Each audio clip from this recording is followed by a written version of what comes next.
There's a river town that is known for miles around for its music scene. Travel 75 or 71 and you'll know where I mean. From the north and south, from the east and west is where you'll find our vibe. But once you make it here, you become a part of the Cincinnati tribe. Throw your O's in the air for this growing city. From the hood to the burbs, y'all sing it with me. I'm from Cincinnati.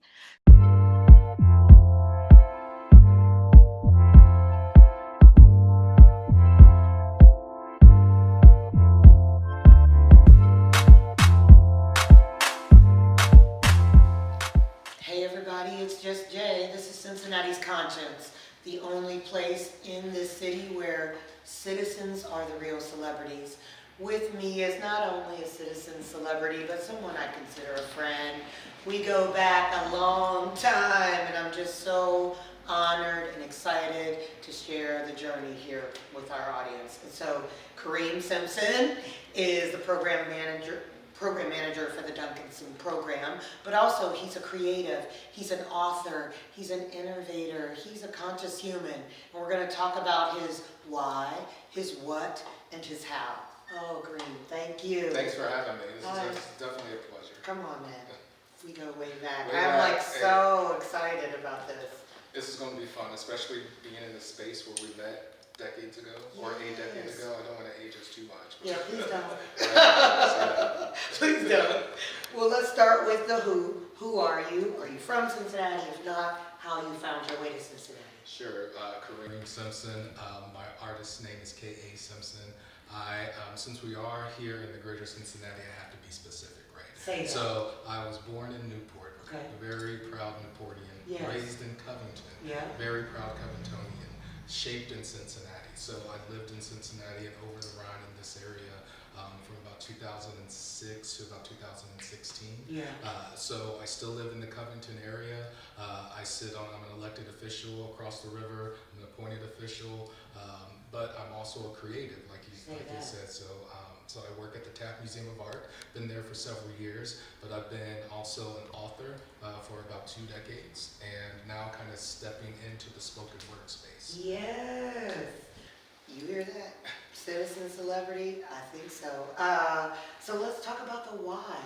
Why have you chosen a creative path with so much skill, gifts, and abilities? Tell us why the arts world, the creative scene is where you choose. So the why has kind of shifted over the decades. So I started writing way back when I was in the military in 1997. Kind of started writing just to spend time in my head. I thought, oh, I'm just writing just to kill time. As the time has evolved, I've kind of saw that I write and I started to write to process trauma. So we all. Well, I won't say we all. I have kind of lived through some sort of trauma throughout my lifetime, and each time I've always turned. I found myself always turning to writing or being creative.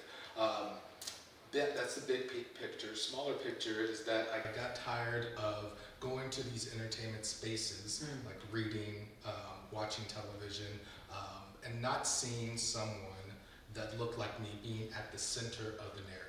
Right, so a lot of times we are on the periphery of a lot. It's changed now. Yeah. It's definitely changed now, but kind of starting that space, putting black and brown queer folk in the narrative, in the forefront of the narrative. That's kind of where I live. A lot of my fiction revolves around that, and I also write nonfiction, making sure that our voice is at the center of the narrative. So. I do have a book coming out in January, being published by the History Press. It's called Hidden Histories of Black Cincinnati. Wow. And it's a little bit of a misnomer, and Cincinnati black folk might be upset because it's about my hidden history in Cincinnati. Yeah. So, and Northern Kentucky. It's a lot of Northern Kentucky. Being from across the river, I gotta give a shout out. Of course. We're part of Cincinnati Of too. course. So kind of just going to the great spaces of Cincinnati Yeah. and talking about the black stories in those great spaces. So it's not reinventing the wheel, it's Yeah. just bringing another wheel to the forefront. Right. Very much like a show, acknowledging what's happening just below the surface. So often we are walking around experiencing what's in front of us, but not recognizing what built it, what the foundation is, and who the people are who made it possible. So I love, first of all, your willingness to be vulnerable and talk about trauma and talk about how art was influenced by trauma. I think so often we skirt around subject matters that make us who we are, and that includes the trauma, not just the triumphs, but the challenges that create It makes a you space. whole. Yes, It makes you to whole. grow, It makes to you be whole. whole and evolve.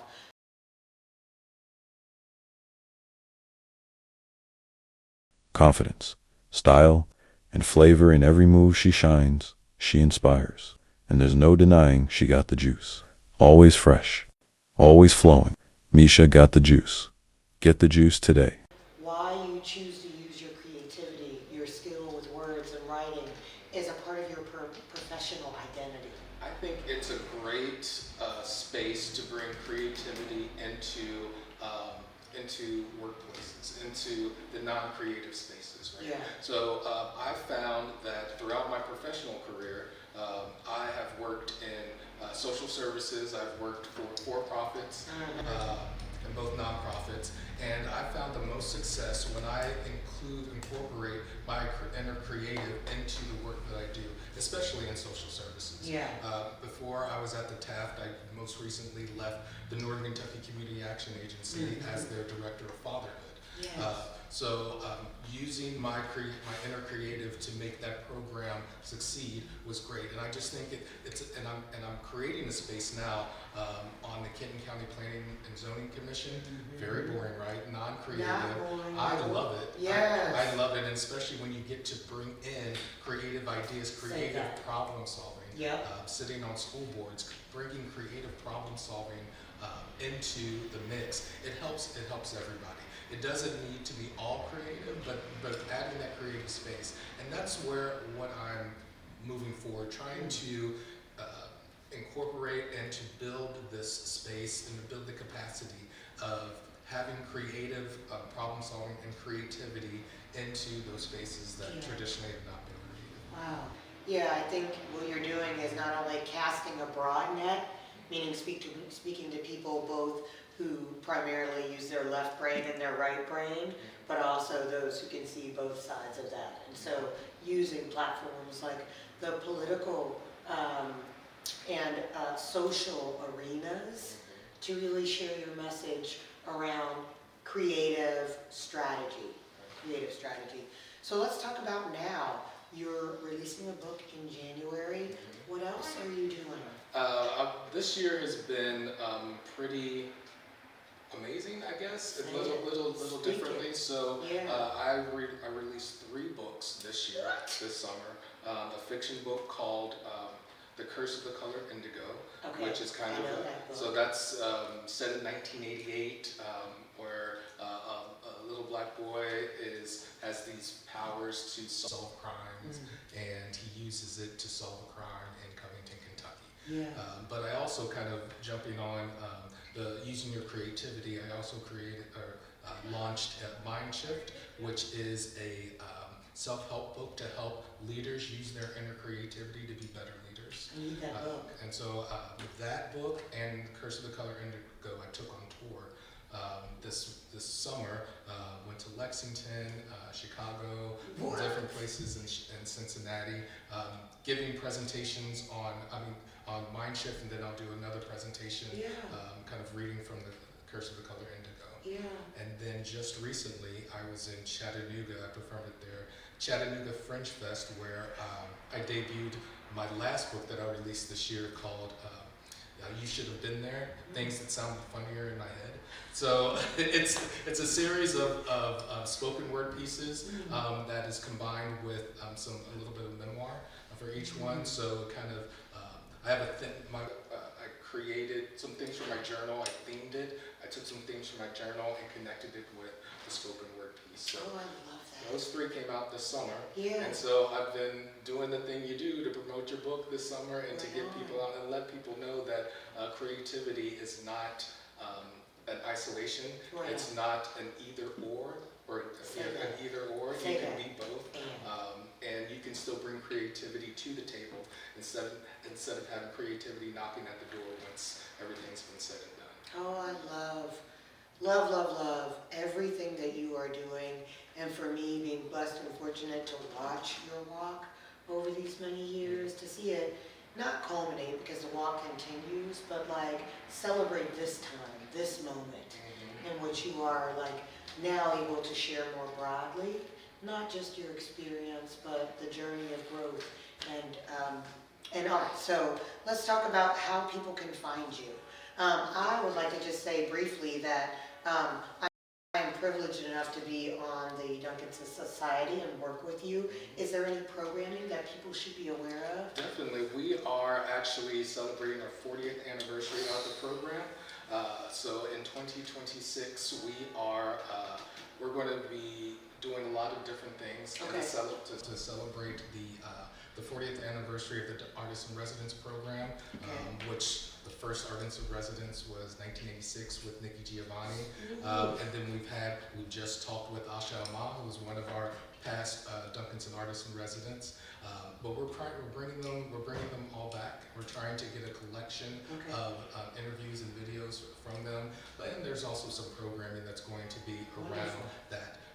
That's in addition to our Artist in Residence program, which will be in April 11th through the 26th. The phenomenal visual artist, Ayana Ross, is going to grace Cincinnati with her amazing art. Just think of Norman Rockwell, but with black folk and black women in the picture. Yeah, I recently saw some of her artwork. I was blown away. She's amazing. She's a beautiful woman. She's an amazing woman, and her art is good too. Yes. Again, Kareem Simpson. Cincinnati celebrity, but tri-state celebrity, and I'm going to say global celebrity. Where can people find you? Give us your social, your website. Sure. My website is kasimsoncreates.com. It has all of my books there. It also has a list of my past performances and a lot of video about my interviews throughout the years. I'm really active on Instagram, so you can find me at KA_Simpson. And then just follow me and find out what I'm doing. Yeah. And there's a lot going on, so please tap in and get turned on. Again, Kareem Simpson. I'm just Jay. This is Cincinnati's Conscience, the only place around where citizens are the true celebrities. The only question I have for you is, are you turned on? I hope so. For sure.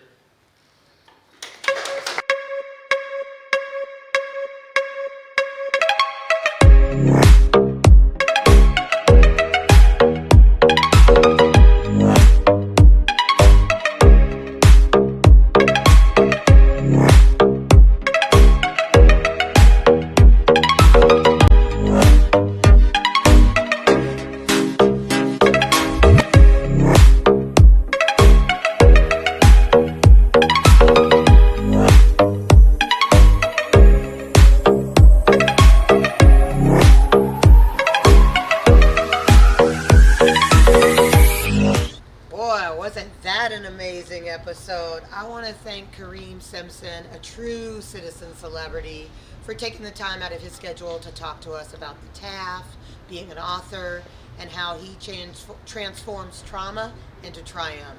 I'm just Jay. I want to throw a major O to the Conscious crew. We got Diamond, we got Brandon, we got Clara, and we got Misha, who got the juice. I want to thank them so much. I couldn't do the show without them. Until next time, take care of yourselves so that you're better able to support the people you care about. Are you turned on? I am.